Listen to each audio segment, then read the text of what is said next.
2019年4月、韓国のカンウォンドで大規模の山火事が発生しました。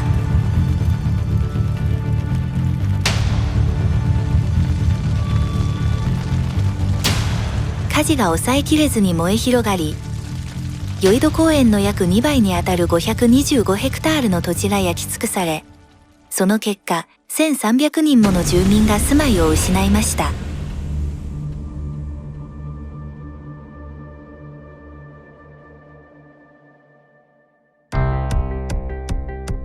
突然の災害で失意に陥った被災者を支援するため、国際 We Love You 運動本部のジャンギルジャ会長と会員たちは、第20回新しい命、愛の家族ウォーキング大会を開催し、被災者が再び立ち上がるための希望を届けました。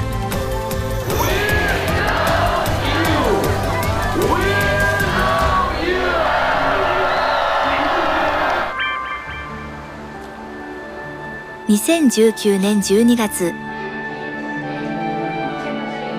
ジャンギルジャ会長に代わり、We Love You の理事長及び理事たちがカンウォンド道庁を訪問いたしました。大規模な山火事に見舞われたカンウォンドに募金をお届けするためです。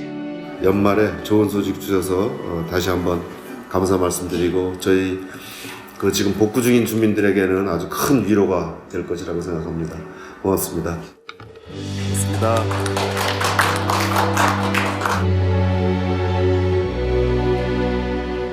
ウォーキング大会で集まった募金は、山火事の影響で低迷していたカンウォンドの経済を活性化させるため、地域商品券として寄贈されました。우리 강원도에 이제 올해 산불 피해가 아주 컸었는데 이렇게 잊지 않고 도와주셔서 이재민들에게 큰 위로가 될 것 같습니다. 정말 고맙습니다. 이번에 이제 이렇게 We Love You 운동본부에서 큰 성금을 보내주셔서 이재민들이 여러 가지 큰 도움이 될 것으로 그렇게 기대가 됩니다. 山火事で最も大きな被害を受けたコソン郡にも愛の手が差し伸べられました。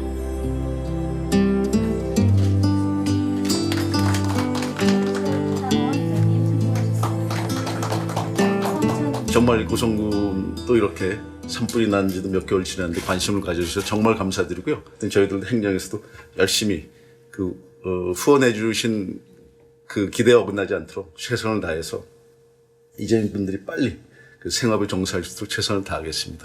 예, 감사합니다.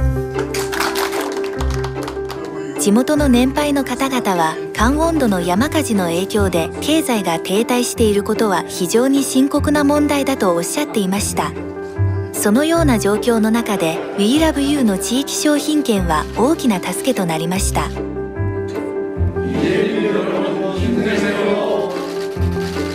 우리 경제인들이 많은 어려움을 겪고 있어요.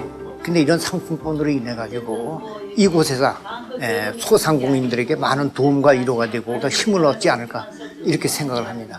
이거 가지고 우리 이재민들 진짜 용기를 내서 또 복구하는데 보탰습니다. 감사합니다. 크다면 큰 돈인데 열심히 복구하는데 힘내겠습니다. 감사합니다. 母の心が込められたジャンギルジャ会長と We Love You 運動本部の会員たちの温かい愛が被災者が希望を取り戻すための力になることを願います。